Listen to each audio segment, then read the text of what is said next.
Wavuga yuko ari umwe mu bagabo bubashywe cyane ku mugabane wa Afurika ndetse no mu isi muri rusange, ntabwo yababeshye, dore yuko ari umwe mu bagabo bakomeye, haba umuryango avukamo ndetse n'aho akomoka, bityo bikajyana n'irankari cyangwa ipete mu gisirikare cya Uganda. Ni umwe mu bagabo batinyitse, ariko nanone abenshi bagakunda kumwisanzuraho mu kumusubiza cyangwa se mu gusubiza ibyo aba yashyize kuri social media cyangwa aribyo bita commentaire, ndetse bakabasha kwenda baganira nawe mu buryo burambuye, dore yuko ari umwe mu bagabo bashimisha abantu, kuko poste ze iyo apostinze ukabona notification wihutira kujya kureba ibyo apostinze. Amazina ye yitwa Muhoozi Kainerugaba, akaba yaravukiye Dar es Salaam muri Tanzania tariki ya 24 Mata 1974, akaba ari umwana w'imfura wa Yoweri Kaguta Museveni, perezida wa Uganda, ndetse na Janet Kataha Museveni, akaba ari mama we. Yavutse mu gihe se yari ku rugamba rwo kurwanya ubutegetsi bwa Milton Obote, ari nayo mpamvu yavutiye hanze ya Uganda. Muhoozi akomoka mu muryango w'abanyankore bo mu karere ka Ntungamo mu burengerazuba bwa Uganda. Umugabo w'amateka tuyikunda tukubwiraho, ni umugabo uvugwa cyane kuri social media, noneho aho agenda yerekana amwe mu marangamutima ya benshi bakavuga yuko ari ugutebya, abandi bakavuga bati nibwo buryo yahisemo bwo gutwara social media, ariko nanone bukaba ari uburyo bushimisha abantu. Iyi ngiyi ni YouTube channel yacu kandi yanyu, ni Tahatibu TV, naho ngiye mugiye kubona nitwa N Yusufu, ntucikwe. Duhereye ku bwana bwe, Muhoozi Kainerugaba yakuriye mu buzima bwuzuyemo cyangwa se burimo ibibazo, dore yuko yakuriye mu buhunzi, ndetse ubwo papa we yari mu ntambara yo kurwanya Milton Obote. Ahangaha ni mu mwaka wa 1974 kuko nibwo yavutse. Nyuma yuko avukiye muri Tanzania, yakuriye ahantu hatandukanye bitewe nuko se yari ku rugamba, ndetse kandi ugasanga rimwe na rimwe aho ari uyu munsi ntabwo ejo ariho ari. Ubwana bwe bwamujyanye cyangwa se bwatumye ajya mu bihugu bitandukanye nka Tanzania, Kenya, ndetse rimwe na rimwe agacishamo akagenda aza no mu Rwanda. Ahangaha mu myaka y'1986 ubwo yari akiri umwana, yatangiye amashuri abanza ndetse ayigira mu gihugu cya Tanzania, bityo agenda akomereza muri Kenya kuko niho ubuzima bwagendaga bwerekeza. Muhoozi mu bwana bwe ni umwana wagiye agaragaza ubwitonzi burenze cyangwa se ubwitonzi bugaragara cyangwa se bugaragara buri wese, ndetse yakuze akunda siporo, yakuze akunda gukina cyane cyane umupira w'amaguru ndetse no gukora imyitozo ngororamubiri. Ibintu byahishuraga yuko uyu mwana ashobora kuzavamo umuntu ukomeye, kuba mubonaga hafi cyangwa se bya hafi. Abamuzi bavuga yuko akiri umwana yakundaga kugira inshuti nyinshi, ariko akubaha cyane amategeko yo mu rugo cyangwa se n'amahame y'umuryango. Icyo gihe ubwana bwe bwagiye burangwa n'ihindagurika ryaho yagendaga abana n'ababyeyi, ariko cyane cyane ugasanga aho abaye hose cyangwa aho yagendaga aca hose ntabwo yagendaga atahagize cyangwa atahafite inshuti. Ibyo ngibyo byerekanaga yuko ari umwe mu bantu bazi gusabana, haba mu bwana bwe cyangwa se nuko yagiye akura, dore ko yagiye agira inshuti zigiye zitandukanye. Nyuma yuko ingabo zari ziyobowe na Perezida Museveni zitsinze urugamba, ndetse nyuma yaho bakaza gutaha mu gihugu cyabo cya Uganda. Nyuma yo kurangiza amashuri ye yisumbuye muri Uganda, Muhoozi Kainerugaba yakomeje amashuri mu bihugu byo hanze, yize mu mashuri atandukanye y'icyubahiro, ndetse aho yagiye agaragaza ubushake bwo guhuza ubumenyi bwa gisivili ndetse n'ubwa gisirikare. Urugendo rwe mu bya gisirikare rwatangiye igihe papa we yamushyiraga mu ishuri ryitwa Royal Military Academy, ndetse iringira akaba ari ishuri ryo mu Bwongereza, akaba ariho papa we yamwohereje kwiga, ahazwi cyane mu gutegura abasirikare bakuru cyangwa abasirikare bazaba abasirikare bakuru. Ahangaha Muhoozi yahakuye ubumenyi ndetse n'amasomo y'ingenzi mu byerekeye igisirikare, bityo akomeza kugenda akundishwa igisirikare na papa we akiri muto cyangwa se mu myaka ye akiri muto. Nyuma yuko ashoje muri iryo shuri, papa we yakomeje kumushyira mu yandi mashuri. Ahangaha yamutwaye mu ishuri ryitwa United States Army Command and General Staff College muri Leta Zunze Ubumwe za Amerika, aho yize amasomo y'ubuyobozi n'imiyoborere mu gisirikare ku rwego mpuzamahanga. Aha niho yahereye inzira yo kwinjira mu ngabo za Uganda UPDF mu mwaka wa 1999, nibwo yemererwaga byemewe kuba umusirikare wa Uganda, aho yatangiye ari ku rwego rw'umusirikare umusirikare cyangwa se ari ku rwego rw'umusirikare ufite ipeti rya suriyetena, ariko akomeza kwiyubaka mu mwuga we kugeza aho ise cyangwa se papa we amuzamuye mu ntera. Ubwitange bwe hamwe n'amashuri yari amaze kwiga byamufashije kugirirwa icyizere. Nyuma y'imyaka mike yaje guhabwa inshingano zikomeye zirimo kuyobora umutwe w'ingabo udasanzwe ugamije kurinda umutekano w'igihugu ndetse n'umuryango wa perezida. Ahangaha ariko yari amaze kugenda azamurwa mu mapeti kuko se yagiye amuzamura mu mapeti mu buryo bwihuse.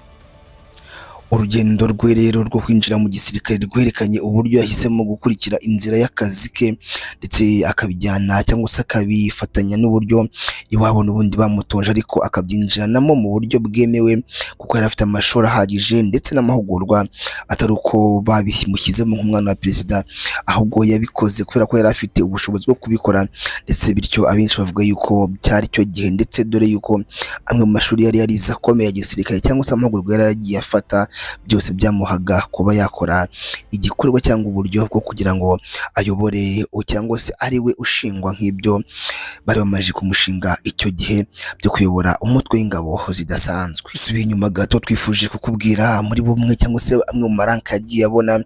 Ahangaha ntabwo duhera kuko cyangwa aho yatangiriye mu mwaka w'ibihumbi bibiri, aho yahereye ari umusirikare ufite ipeti rya suriyetona, ahubwo reka duhere gato muri 2003 kuzamura, ariko tugenda tukubwira amwe mu maranka yagiye abona.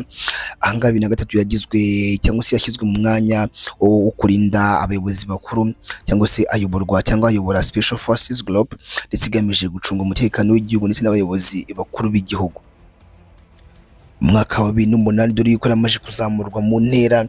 Icyo gihe yari afite ipeti rya Lieutenant Colonel, ashingwa kuyobora uyu mutwe by'umwihariko. 2012 yabaye Brigadier General ndetse anagirwa umuyobozi mukuru wa Special Force Command, igice cy'ingabo gifite inshingano zo kurinda perezida n'ibikorwa bikomeye bya leta. 2017 yazamuye mu ntera ndetse aba Major General, akomeza kugira uruhare mu miyoborere y'ingabo. 2019 yongeye kuzamurwa mu ntera aba Lieutenant General agirwa ndetse n'umwe mu basirikare bakuru ba UPDF. 2021 yabaye Commander of Land Force, umuyobozi w'ingabo z'ubu cyangwa se zirwanira ku butaka, ndetse 2022 yazamuwe mu ntera ya General, akaba ari nayo ntera yo hejuru mu ngabo za Uganda, ndetse akaba ari nayo akiriho mu magingo aya ngaya, ndetse anakomeza kugirwa umugaba mukuru w'ingabo zirwanira ku butaka za Uganda. Uyu mugabo yagiye akora ibikorwa bikomeye cyane, haza operation yakoreye muri Repubulika Iharanira Demokarasi ya Kongo yo kurwanya ibyibe ndetse n'izindi, bityo bikagenda byerekana yuko ipeti afite rya General ari ipeti riri ku rwego rwo hejuru kandi akwiye umunyabigwi uwo ari we wese ugera kuri ipeti ryo mu bushorishori. Iyo tugarutse kandi ku miyoborere cyangwa se ku buryo umugabo ayobora, ntago abenshi babushidikanyaho, dore yuko kuva akiri umwana yarebaga uburyo papa we Museveni ayobora ndetse n'uburyo agenda atwara ibintu muri politiki, ndetse bikaba ari byo byatumye abona inspiration cyangwa aho yakuye kuba nawe yagenda abasha kuyobora. Ndetse ahangaha yagiye akomoza nk'uko twabikomojeho ku mbuga nkoranyambaga cyangwa se gukoresha cyane social media, bityo aribwo yagiye yegurira imitima y'abantu mu myaka ya vuba, cyane cyane kuva muri 2020 ndetse kugeza muri 2025 umwaka turimo Muhozi yatangiye gukoresha cyane cyane urubuga rwahoze ari Twitter, ubu ngubu rwitwa X, aho yagiye atangaza ibitekerezo bikomeye byerekana politiki y'igihugu, ububanyi n'amahanga ndetse n'icyerekezo cy'igihugu cya Uganda cyangwa aho Uganda igana. Yagiye avuga ku kibazo cy'umutekano mu karere, u Rwanda, Kongo ndetse na Somalia. Yagiye agaragaza ku bushake bwo kuzaba perezida wa Uganda mu gihe kizaza, ibintu byatumye akurura amarangamutima ya benshi, nubwo bwose abenshi bamukundaga, ariko noneho akivuga yuko yifuza kuzaba perezida wa Uganda. Ibi ngibi byatumye akomeza kwiyegurira imitima ya benshi, dore yuko abenshi bamubona nk'umuyobozi wayobora neza igihugu cya Uganda. Ibi ngibi byose mu kubikora hari icyo bita Project Muhozi cyangwa se MK Movement. Hari abagiye bavuga yuko Project Muhozi igamije kumutegurira gusimbura se kuyobora igihugu cya Uganda, ariko we ntabwo ari kabibona kuko atifuza yuko Uganda izayoborwa n'abantu batava mu muryango wa Museveni, kuko ngo Uganda ifite aho yakomotse ndetse ifite naho irimo kugenda igana, bityo rero kuba yaba perezida wa Uganda we nta kibazo ayibonamo. Nubwo bamwe mu banyapolitiki harimo nka Bobi Wine we akunze kwita Kabobi agenda iteka n'iteka ashwana nawe cyangwa se rimwe na rimwe bakanamufunga bitewe n'amagambo bagiye atangaza ko n'umuryango w'umukuru w'igihugu cya Uganda. Rimwe na rimwe Muhoozi ntabwo ajya amuhereza kuko ajya kuri social media akamutuka akamubwira yuko adafite ubushobozi bwo kuyobora igihugu cya Uganda, ndetse bityo abenshi bakabibonamo nko gutera urwenya cyangwa se gutebya, kuko Muhoozi aba yagiye avuga akantu ku kandi kuri uno mugabo. Rimwe na rimwe akavuga ati Kabobi weho nzagufunga, Kabobi weho, ni byinshi agenda atangaza, bityo abenshi bagakomeza kugenda bamukunda uburyo agenda ayobora cyangwa akoresha imbuga nkoranyambaga, bityo ntazanemo ibintu bya leadership cyane ahubwo agashyiramo n'urwenya. Tugiye ku buzima bwe bwite ndetse n'umugore cyangwa se n'umugore bashakanye. Muhoozi Kainerugaba ni umugabo wubatse kandi ufite umuryango, yashakanye no bita Charlotte na Nkunda Kutesa mu mwaka wa 1999. Charlotte n'umukobwa wa Sam Kutesa wabaye minisitiri w'ububanyi n'amahanga muri Uganda ndetse igihe kirekire, ndetse akaba yaranabaye perezida w'inteko rusange y'umuryango w'abibumbye UN General Assembly hagati mu mwaka wa 2014 ndetse na 2015. Uyu muryango wa Muhoozi ndetse na Charlotte babyaranye abana kandi babayeho mu buryo cyangwa se nk'umuryango usanzwe ari wo wese, nubwo ubuzima bwe akenshi adakunda kubushyira ku karubanda, ariko akunda kuvuga yuko mu buzima bwe akunda umugore we by'akataraboneka, ndetse agacishamo agatebya yuko ari we mugore wa mbere mu gihugu cya Uganda.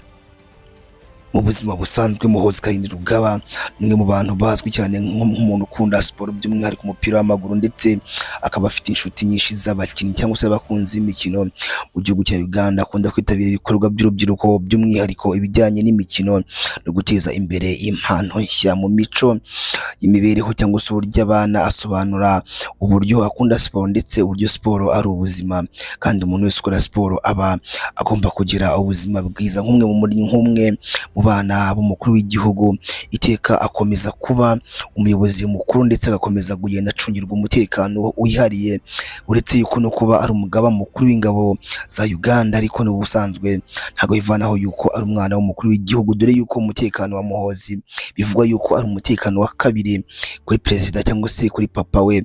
Abenshi bakakunda no kubihuza yuko umutekano wa papa we ahubwo uri hasi y'umutekano wa Muhoozi, dore yuko Muhoozi Kainerugaba ari we muntu urinzwe cyane mu gihugu cya Uganda. Ahangaha bifite inkomoko kandi bifite ishingiro nk'umuntu uwo ari we wese cyane cyane witegura kuzaba perezida wa Uganda, nk'uko agenda ubwe abyitangariza. Umutekano we ugomba kuba ari ntagereranywa. Uyu mugabo rero wavuga yuko akomeye ntago yababeshye.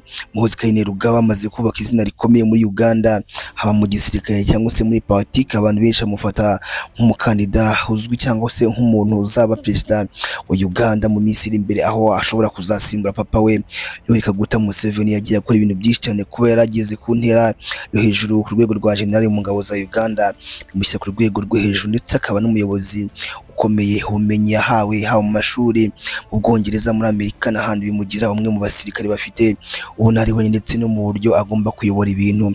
Abenshi bakavuga yuko abaye perezida wa Uganda nta kabuza ndetse nta n'ikintu cyaba nta nubwo byaba byacitse, ati dore yuko ari umwe mu baba abayobozi, umuyobozi w'igihugu.